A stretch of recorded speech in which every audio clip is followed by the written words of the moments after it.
My next guest is Matt Swain. Matt is an entrepreneur, author, and keynote speaker. He's also passionate about building a distinct personal brand for himself and his clients. On this episode, we spoke about how pain creates growth, Matt's trip to Mexico and his experience with mushrooms, how brands and creators can stand out in an overpopulated social landscape, and what the route to success truly is. This episode has lots of great insights, and Matt knows his stuff, so listen up and tune in. Also, don't forget to click that subscribe button as it really helps the channel grow. Thank you and enjoy.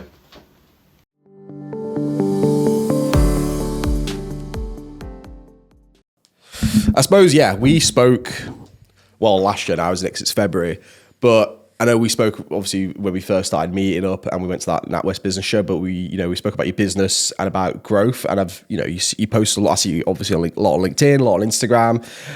How's that going? Like, what's changed since we last spoke or since we last met up?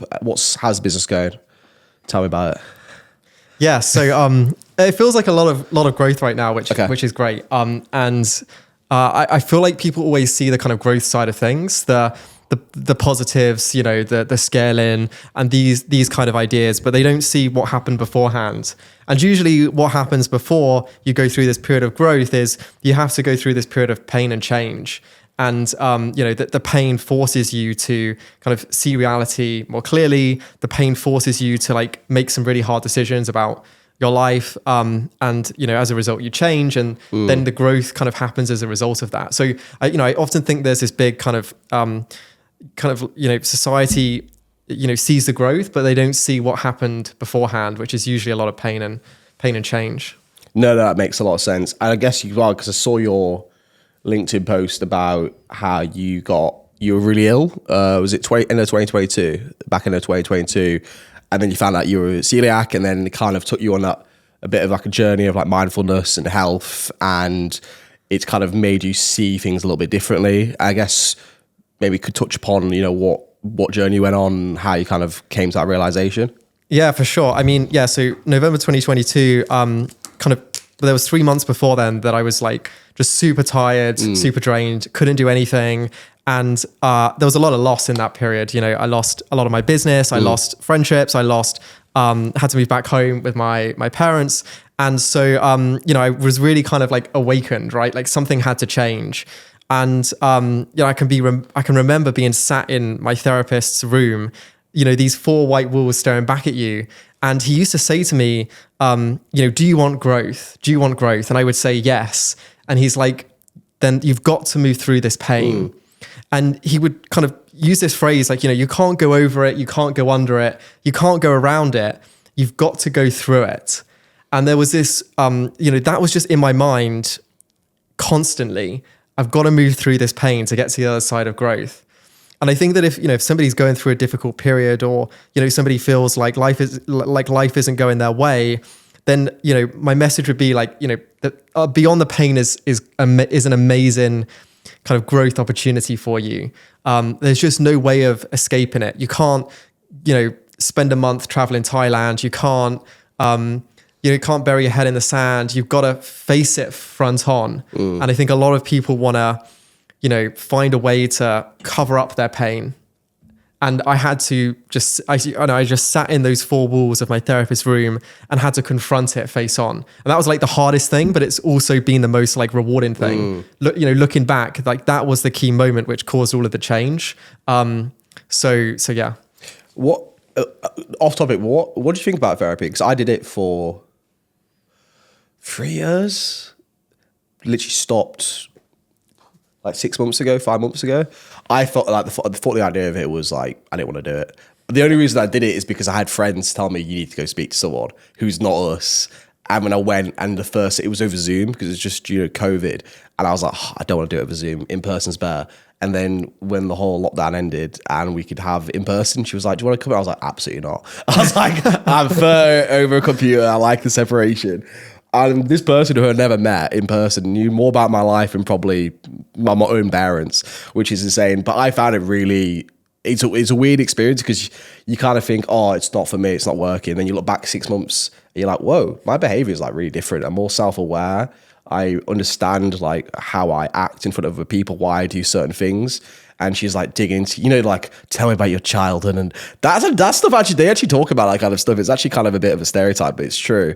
And they kind of delve down into those little deeper aspects of your life and why, wetting the bed till you're 13 influenced you being a content creator when you're 28. I'm like, correlation, I'm not too sure it's there, but I found it really interesting. And I think my friend said this to me about it. She said, therapy is like the dentist. Everyone should go once a year just for a checkup. And I think it's a really good idea. But I don't know if you felt it was the same for you, like you just didn't want to do it. And then you were like, oh, fine, I'll do it because it seems like the right thing to do.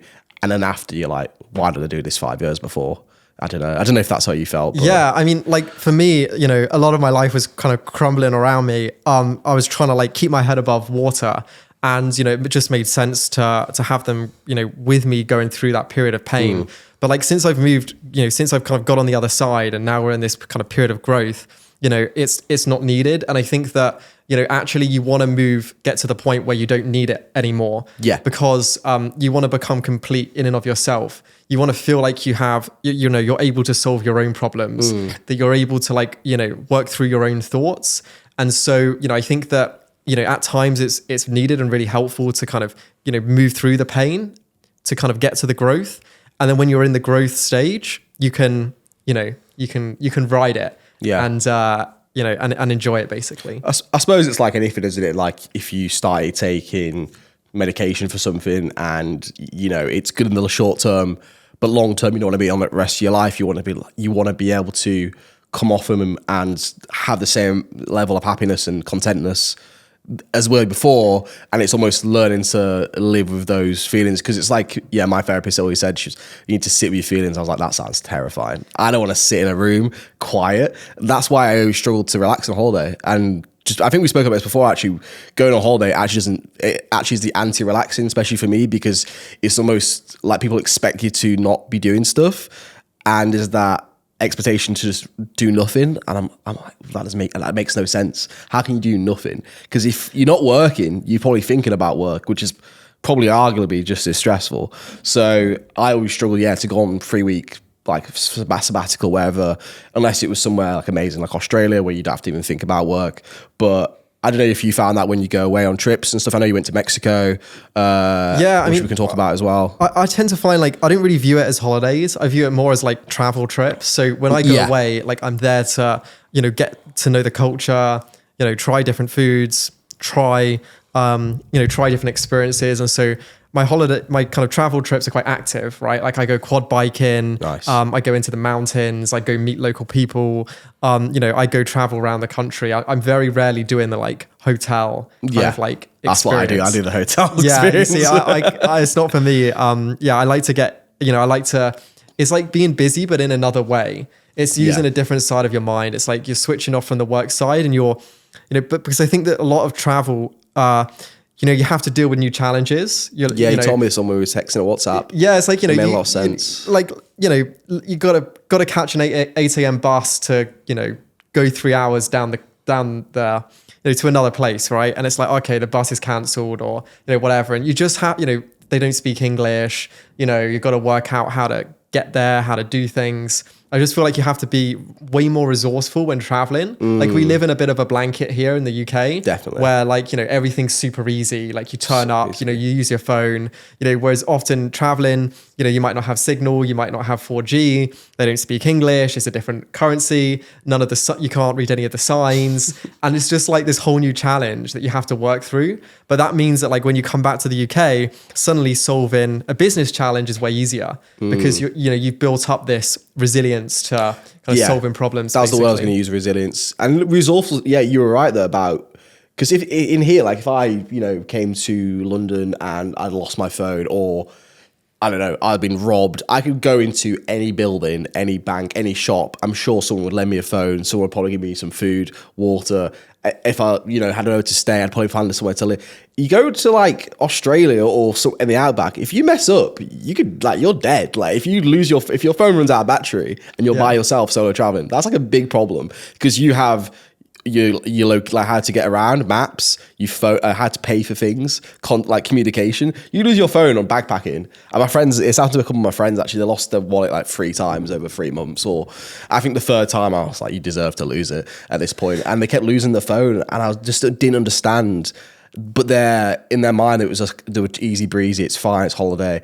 Yeah, and it's just like, I just don't get how people go and they're so relaxed when they go backpacking and hear all these horror stories about people getting the camera bag stolen off the back on a motorbike, or they're like, oh yeah, it's fine. I'm like, no, like I don't do that side of traveling. I think that you like to be in the trenches a bit more. And I'm like, where's the spa? Where's the bar?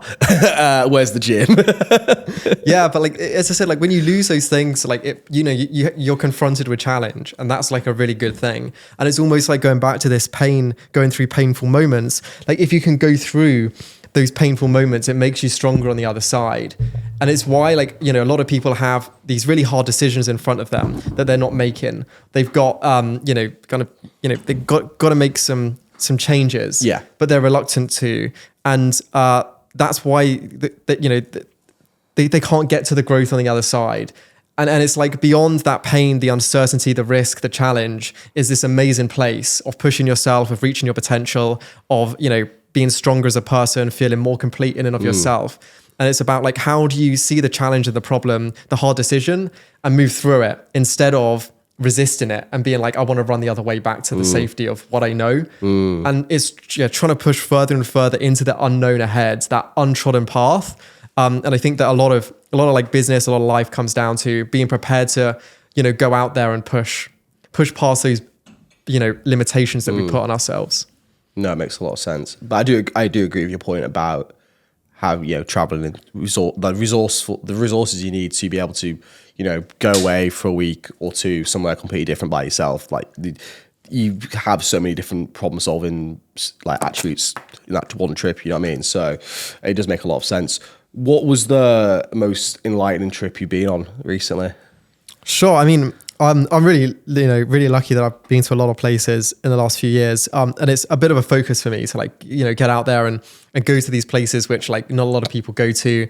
Like Mexico was the big trip I took in 2023. So I spent 5 weeks backpacking pretty much across the whole of Mexico. Just like a great all round trip, like great country, felt really kind of like immersed there. So yeah, Mexico was great. And then kind of going back to this idea, like I think a lot of life comes down to how clearly you see reality. And like, that's where the word clarity comes from. It's basically clearly and reality put together. And so like I'm always trying to find ways to find more clarity in my life. Stopping drinking was one of those things where when you go sober, like all of that muffledness and clouds that kind of, kind of haziness, come over, that kind of brain fog type thing really goes away, and you start to kind of see reality way more clearly. And also did a shroom trip in Mexico. Nice. Very kind of spiritual in the woodlands in the daytime on a hike, just like surreal experience. And again, you see so much clarity about you and the world around you. All of the societal conditioning is stripped away, and you're left with just you and the world. And you build this like, obviously it's, a lot of people struggle to kind of articulate the experiences that they've been through, but you kind of connect with life in a whole new way. You even connect with yourself in a whole new way. And I found that was like super valuable. But like a lot of it is like underneath that is like trying to see reality clearer. It's trying to see reality clearer. It's trying to see yourself in a clearer light. The mushroom trip to Mexico sounds amazing. I'd love to do that. I think, what's it called? I think I asked you this before, but I can't remember. I think ayahuasca. That's the word. It's always the word I forget. I can never say it. Ayahuasca. Is it similar to that, or is it a bit? Yeah, I mean, ayahuasca is just a slightly deeper, longer trip that you take.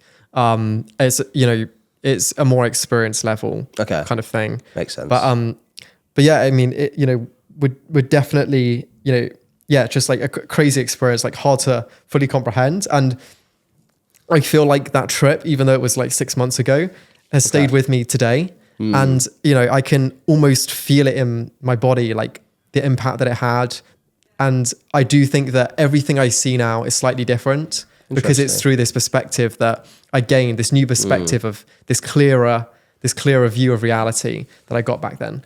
We filmed this episode at the Karugo Studios. It's the first studio dedicated to personal branding content like Reels, podcasts, and YouTube. You can use it for yourself or have Karugo's expert team help you. It's based on Fleet Street in central London, and to find out more, visit karuga.co.uk/studio for more info or drop me a message.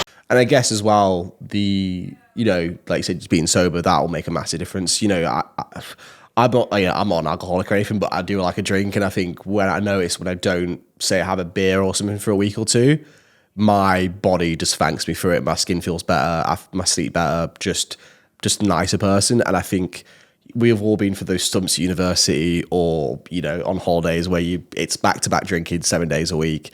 And your body is just like, it's true, right? If you abuse your body, it's going to also abuse your mind, because the anxiety, the stress, they call it beer fear, whatever it is. You have that for 7 days straight. It'll play a massive toll on your body, how you sleep, what you eat. You end up eating crap because you're drinking crap. You end up putting weight on, which makes you feel worse, which then makes you feel self-conscious, which then affects your mental health. So it's all linked. So I think, and I think as well, I thought the statistic was, because I know Manchester, shout out the north, they open a sober bar, and there's like a statistic at the moment, and I said this to a guy who's running a wellness festival, Nick, who does Wellnergy, and he was saying that the rate of younger people who are stopping drinking and doing more like focused on fitness and just being sober is like phenomenally, it's insane. Like the statistics are crazy. Like the drinking age, back in 1970s was probably like 16, 17. Now kids are less likely to, drink. They're still doing other things, the vape pandemic with, still in. But yeah, he was saying that, sober bars are opening up everywhere because people realize they don't need to have drinks to have a good time. And if everyone's in the same room having the same experience, people don't mind, because I used to work in bars. I know what it's like to be sober and work with drunk people. And it's frustrating. You just annoy. You like, am I like this when I'm drunk? Am I that loud? So I think the whole point of it was about being, submerged in an area, like a setting which is healthy, but doesn't have to revolve around drinking and drugs. And I think when you said that about yourself, I think there's a few people I know who've taken that up as well, just because they're very high achieving, they work in fast-paced environments.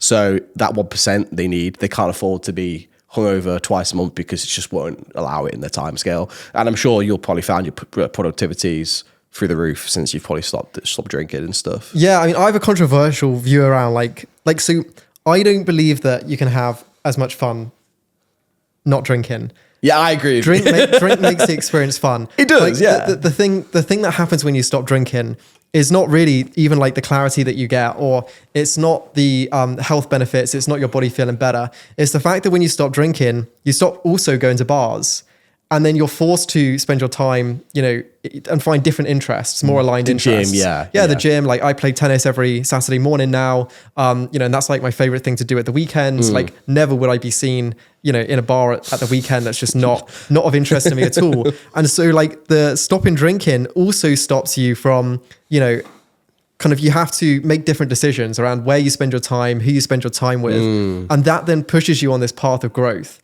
And so I usually say that if people go sober and their life looks the same 2 months on, then it's not really had an impact.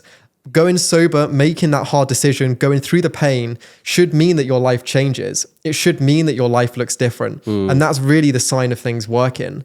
And so, I going to bars in general is, it's just, that's almost as much of a thing to stop if it feels aligned and, if you're intentional about it.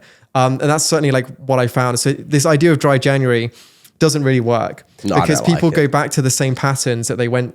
And, worse, they probably drink more in February. Exactly. And it's like a lot of basically when you want to create this growth, right, that we talked about at the start, and you realize that you have to go through pain and change to create that growth, you almost have like two versions of yourself, the old self and the new self.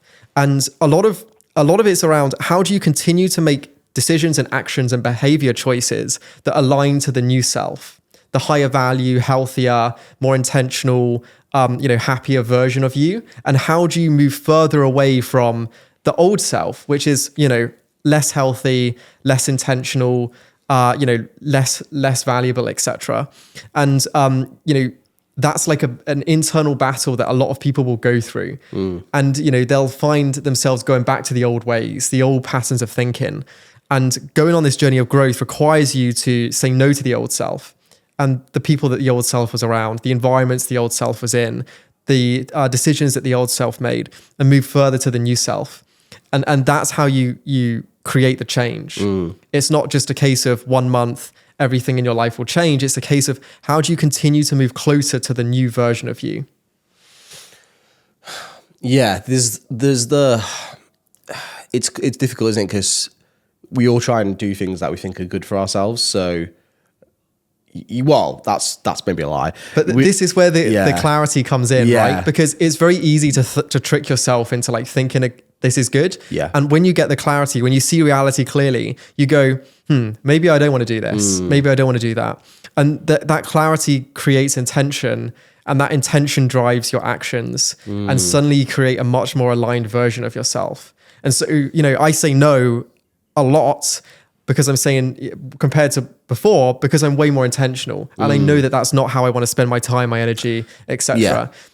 But it has meant that everywhere I do spend my time and energy, it's great. I love it. I'm happier than I've ever been. And like a lot of people will just nod along, say yes to things they don't want to say yes to, work with clients they don't really want to work with, go to bars that they don't really want to spend time with. And it's because they're not intentional. It's because they're not seeing reality as clearly as possible. I do agree with that point with, like you said, just then about doing things that you don't want to do. And I think I very much went through many years of just being a yes man and just going along with it because I wanted to be involved. FOMO was still a thing, and I didn't want to disappoint anyone. So I was like, if I don't go, people are going to be like, oh, Sim thinks he's better than us, or why does he want to come drink with us, or whatever it was. And then I think it clicked maybe a year and a half ago. Like, people were like, do you want to come to this dinner? And I was like, no, not really. They're like, it's in a nice restaurant. It's this much. It was like ridiculously priced. Turns out the meal was awful. Like they all hated it. I didn't go. Then they were like, oh, it was so bad. And I was like, yeah, that was in my gut feeling. I was like, I'm glad I didn't go.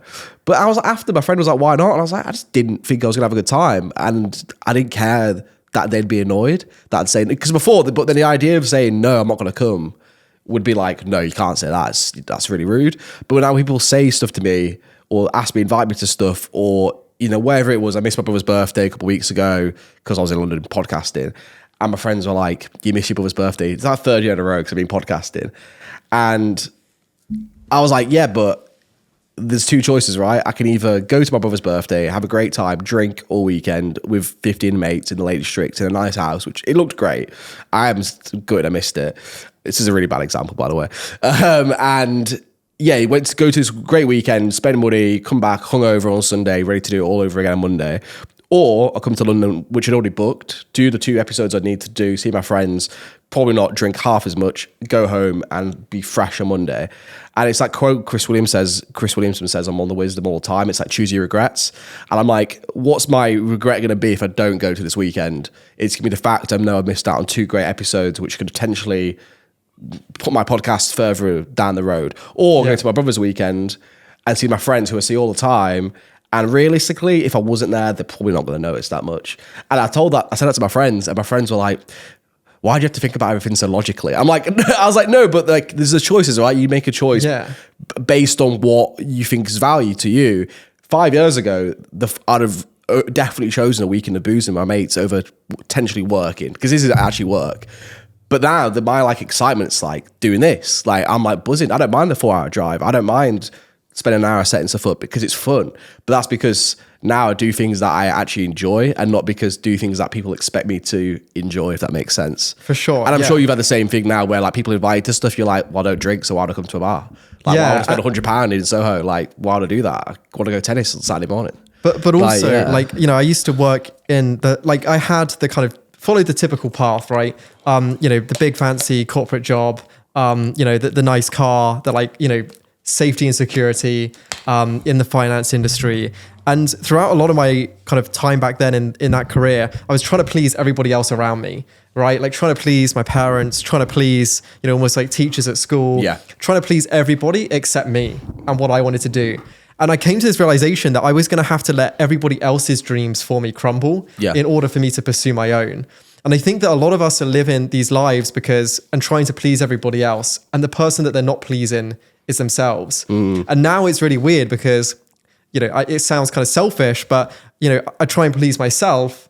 And in that, I've actually found that everybody else around me is now like I'm a better version of myself. Just life has people got respect way you better. more. People respect you more for being like having a cause and sticking to it. Yeah, exactly. If you like change your mind all the time, switching, it's like everyone's like, well, he's just the yes man. He's a hypocrite. He'll just go where the glory is, or where like glory is supported, and wherever it is. Yeah, he'll accept things. It's like you don't want to be known as the person who will just be like, yeah, it's okay. But it's like I realized that going back into that corporate world, that I'd been there and I'd done it, and I'd realized that I was trying to please everybody else, and that it didn't end well for me. And so it was really easy for me to go, actually, I want to pursue like what my goals, my intentions. And it is that quote, like, you have to let other people's dreams for you crumble in order for you to pursue your own. And, that should cause a lot of change in people's lives. Like that caused a lot of change in my life. No, I think it's 100% agree. I think there's a lot we can unpack there. I mean, we could go into that so much, to be honest. I think we might have touched the nerve, to be honest, on my side. I was like, oh shit, maybe I've got some untriggered trauma. Speaking of obviously business, you specialize, 8-figure clients.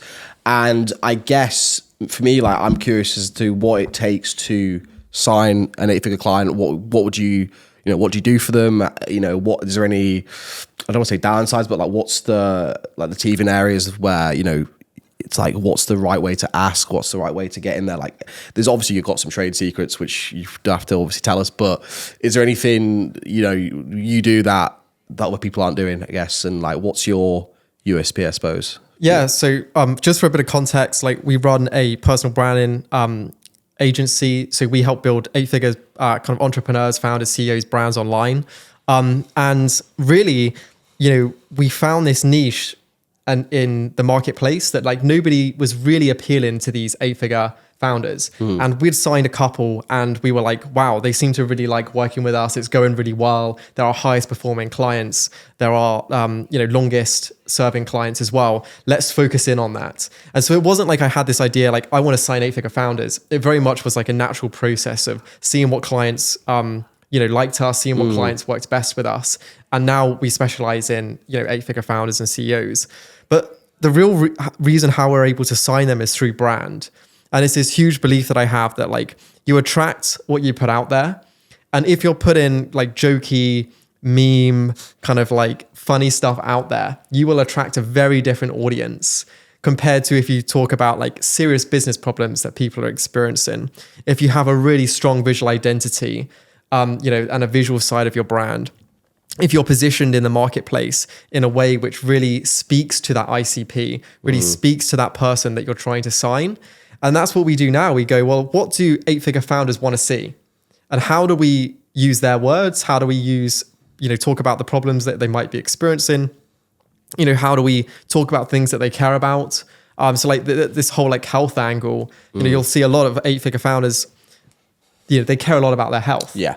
Investing in their health is huge. And obviously that's the same for me. I invest a lot in my health. So we talk about that and it attracts all the right people.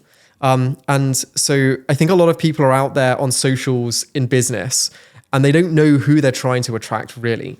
And they're not thinking about like, what does this person want to see? And so we have this kind of thesis internally with the team where it's like, does somebody with 10 million pounds in the bank move closer or further away from working with us based on this piece of content, this Instagram story, this this email, this WhatsApp message, the way that we sign off emails, the way that we do handshakes, all of these kind of things. Like, does it move somebody who has 10 million pounds closer or further away from working with us?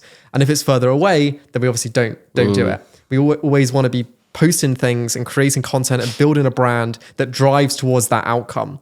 And then that's the same approach that we take into all of these clients as well, where these 8-figure clients, some of them we're raising £25 million investment for.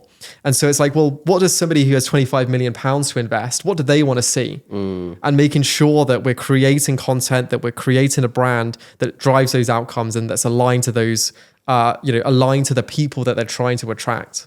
I suppose it's creating a brand that it's creating a brand for the people you want to attract, not for the people who you expect. You know what I mean? It's like, you want to be able to, like, this is the target audience, right? This is my target audience. What do they consume? What do they like? If I'm trying to, target millennials or Gen Zs, I'm probably going to go down the meme route, right? I'm probably going to focus more heavily on TikTok because that's where that age group typically lies. That's where the demographic, sits. Sure, but there's a big kind of problem that people make, which is their peers love the meme and whatever else, right? And that gets the numbers and the views as well. And so if you're guided by follow account and the algorithm and what your peers have to say, then you will move further away from your true goal. And so I think a lot of people go, oh, well, I'm getting X many likes, or, oh, I kind of liked the Gen Z audience, but it's like, why? And, what is it about that audience? What is the true goal you're trying to move towards? Because it's very easy to get pushed down this path, which moves you away from your true goals. And when you actually ask people, well, what are you trying to achieve here? They don't really know. And so the first case is working out, and this is where the clarity and intention comes in. What are you trying to do? How do you construct your brand in a way which drives those outcomes? I guess as well, I think the point about how, the way you view your audience, how important that is, because I think, like you said before, a lot of businesses don't know who the actual audience is, and they're just thinking, let's just do everything and hope something sticks. It's like, let's do all the reels, let's jump on all the bandwagons, all the hype, and let's just hope that something sticks. And then they'll get like one reel with like 3 million views, and then the next reel will get 200 views, and it's like, okay, well that reel did well, so let's just do reels like that for the 6 more months, and then hopefully something sticks. And I think that's what a lot of businesses do, because especially in like this world where, things are moving fast, like TikTok's got a new algorithm every week, Instagram's bringing new features out, there's always new apps getting developed. It's very hard to, have a plan that's never going to change. It's always changing. So I think a lot of, businesses, and you'll probably find this as well, where you go into a business and you'll look at the way they do things and you're like, oh, is this 2002? Like, what's going on? Like, maybe they have no social media and they're focusing on email marketing only. For sure. Or other places, they don't have a newsletter, or they don't have a good email marketing, strategy, and they're just heavily focusing on organic social. And it's like, they could be missing a trick. Maybe one place needs to be doing the organic social and the other place needs to be doing the email marketing. Do you know what I mean? Like, you have to just find the niche, who you targeting, what's the audience. Like, coming back to that first point, like, a lot of businesses do know who they're targeting, but when it comes to creating content, instead of trying to target them, they try and get views. And that's where the problem lies. It's like, we want to attract an audience of, 40-year-old single mothers. And then they'll create content. Who doesn't? They'll create content. Should have said that. Okay. I'm going to get cancelled for that. And then they'll create content that appeals to Gen Z, right? And that's the big mistake that people often make, that they're not actually, that they know the goals that they're trying to strive towards. The algorithm, their peers push them away from that path. And, that's the fast track way of actually creating just a follow account or a social media presence that doesn't actually drive outcomes. It's not a brand, it's just content. Just content, yeah. I suppose, well, again, like, that's what people do, don't they? I suppose they just want something to stick and hopefully someone, takes notice and something comes of it. But I guess in order to be successful in, your business and what you do, you want to have a good strategy designed to target the right audience in order to make the right, sale or whatever it is. Yeah. And so, like, people, with the way that we view it is like a chocolate bar, right? So you got this chocolate bar, the content is the chocolate, which is what everybody focuses on. But there's the wrapper around the chocolate, which actually determines how valuable that chocolate bar is, right? Whether it's like a Morrison Savor or whether it's like a Green and Black's, £5 chocolate bar. And so everybody puts all this work into the chocolate, which is the content. Where we put all of our work is the wrapper, the context, the branding, the visual identity, the messaging, the positioning, The ingredients. all of those things around Yeah. the chocolate bar, the wrapper is where we focus. That's a really good analogy, actually. I'm going to steal that. That's really good. I like that. We literally signed like 3 clients off the back of using that analogy. Like Really? that was the like clicking point It's a for good them to analogy. like understand. But that's our differentiation point Yeah. in the market. Yeah. Like a lot of people are like a content agency. We're a branding agency. We don't, the content's a core part of that. Of course. But it's the wrapper that adds all the value, right? It's the wrapper that makes, because it's really the same chocolate, Green and Blacks, Morrison Savor, Dairy Milk, They're buying the brand. You're not buying the actual. but you're buying the wrapper. Yeah, you're buying the wrapper. And so that's where we add most of our value in the marketplace. I guess you touched on something earlier about content accounts and people just wanting to go viral, make noise. I guess especially content creators, how can they make an impact with 0 followers? Like, how can you, if like followers and follow count isn't the be all end all, like what's something like content creators can do to get their name out there if they've started on like they've got like 2 followers and it's like, okay, what do I do? Like, how do I make an impact? Growing viral is not a problem as such. Like the thing is, it doesn't build a brand. No. And so it's just whether somebody wants a social media presence or they want a brand. And I believe that you can have a strong brand with any follower accounts. I have like 2,000 followers on Instagram right now, and I drive a lot of outcomes through my Instagram, right? I sign deals, I sign clients, I meet like-minded people. I even have people messaging me who want to go on a trip abroad, even though they've never met me, because they have trust through what I post and through the brand that I have. And basically, a brand is how, firstly, whether it drives outcomes. And secondly, a way that a creator can, be successful with 0 followers is by transitioning from a social media presence into the real world. And so there's a lot of people that want to be influencers. Being an influencer is not particularly a valuable thing to be these days. What you actually want to be is the thing that you're trying to get. So it's like being a podcaster, being a model, being a musician, a business owner, a fashion designer. And a lot of people will go, I just want to be an influencer and talk about fashion. Whereas I say, like, how can you actually be a fashion expert? It's way better to be a fashion expert than a fashion influencer. And that if you build your brand in the right way, you end up becoming a fashion influencer where you have a lot of authority in your industry, where you can use that social media presence to open up doors into the real world. And that's where you're going to be able to see most success, is using your social media to unlock opportunities in the real world and then bringing those opportunities back through content online. And you create this kind of flywheel effect that goes on, from an online presence into the real world, then real world back online. And if you can do that over and over and over again, you create a way more successful brand than any other influencer who's just posting content out there. That's a really good strategy. I think, like you said before, there's a lot of people who will say that it's like people who say they want to be like entrepreneurs. I'm like, what do you mean entrepreneur? What? Like, I don't know. I want to talk on stage. I'm like, no. So you want the status and the money, but you're not sure what you want to do it for. And I'm like, it's the same with people who are like, I want to do a podcast. I'm like, great. What do you want a podcast on? I don't know. It seems like the right thing to do at the moment because everyone's doing it. Okay, that's fine. Here's the advice, but you just know it's not good because it's getting to things for the right reasons, right? If you get into something because like we said, I think we spoke about this before with Sam as well. No one gets into podcasting to make money. There's no, maybe now, like at this point in time, but 5 years ago, no one's getting into podcasting for money because 99% of podcasts don't make any money. And the 1% that do are like the Rogans and the Diary of CEOs and the Chris Williamsons. And I think it's this, like you said before, influencers. And I think there's a lot of bullshit out on Instagram. You see a lot of, you probably see it all the time, probably sends you mad on LinkedIn or, you see it on Reels where people are just sprouting crap with actually no authority. Like fitness experts are like, I'm a fitness expert. And they've got like 3 million likes on TikTok.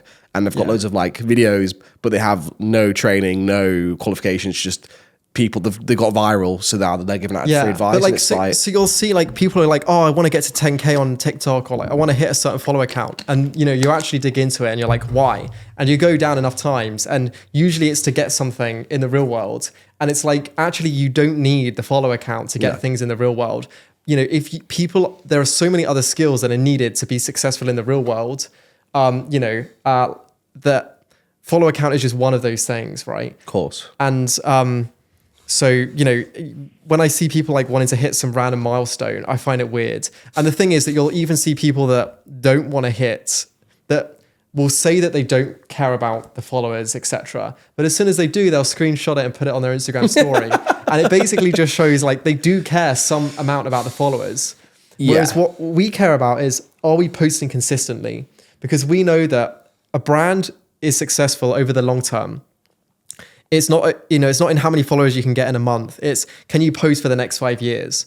And so all of our focus lies around building systems and processes that allow us to keep posting over and over and over again. And so I'm not worried like going viral in 10 reels on Insta. We're like, how do we build a content strategy and how do we scale up our content so that we can post every day for the next year, for the next 3 years, for the next 5 years? And the followers will then come. Yeah, like, if it goes viral, win-win. Yeah, but that's not the focus. But like it will happen, because really it all comes, and again, it's not down to the tricks, the fads, the like algorithm hacks. It's down to posting great quality content over and over again. And really that working out what good quality content is hard. You can't really sit in a room and write it down on a piece of paper. The way that you learn is through posting over and over and over again and seeing like, this is what happens when I post this, and that like experimentation, it's that consistency. And so the only way you get great quality content is by posting a lot of content. And you look at Alex Hormozy and the way he articulates ideas, he didn't start out like that. No. He has to post over and over and over again. And now now I would say that he's like one of the highest value per minute, highest kind of quality content creators out there. And so you just have to realize you're playing the long game. You're playing the consistency game. You're playing the compounding game. And, seeing somebody get 10K in a week or two, it doesn't really matter. Well, no, because you just know it's not organic. It's probably just paid. Someone's paid someone to just boost the social media, which again, like as a like aesthetic to other influencers, it might look, that might get him through a few doors. But on the long run, it's not going to do anything because it's when you see people with 100,000 followers and they're getting 12 likes on the pictures. I'm like, I could upload a picture of nothing and get more likes. So why? Clearly, you just bought followers to make yourself look more But either viral. way, like it's that's almost like what they've got is a follower account. They haven't got a brand. No, yeah. And so this is where like the brand drives the outcomes. The brand drives the engagement. The quality and strength of your brand is what matters. When you have a big follower account, you have a diluted brand usually. And so, it's very hard to build a really strong brand and also scale that up over a huge audience. And that's why it takes a lot of time, because you have to create a really strong brand to then scale that brand up. And, you can't do that in 6 months. No. And like, with clients, like we always recommend, clients work with us for at least six to 12 months, because that's where the true value of a brand lies, is in the long run. There's nothing that nobody can do overnight that's going to create you a great brand. Well, it's just the long game, and I suppose that's what a lot of people don't want to do. But what's the future for the business and yourself? Do you have any big plans, or can you say like what the future holds, or is it still under wraps? Yeah, I mean, we're scaling things up at the minute. So got a team of 9. We're looking to bring on a few more people, looking to do more, kind of like push my own brand a little bit more as well, do more speaking, look to continue to sign great clients. Like, we're signing just some of the most like incredible entrepreneurs out there in the marketplace at the moment. And they're loving the work that we're doing. And we just want to like continue to deliver a great service for them, continue to bring on great entrepreneurs. And yeah, really just like see where things can go. Amazing. Matt, cheers for coming on the podcast. Thank you for joining me. Where can people find you? What can people expect from you? Where can people reach you? Tell me everything. Yeah, I mean, we're doing a lot more video content on Insta. Sweet. Also share lots of like behind the scenes moments of what's going on with clients, etc. on there. And then on LinkedIn, I post lots more about branding advice and how to action some of the things that we talked about today. Sweet. But yeah, man, I appreciate you coming on, man. I really, really do. And yeah, appreciate the time. But yeah, thanks very much. Amazing. Great chat.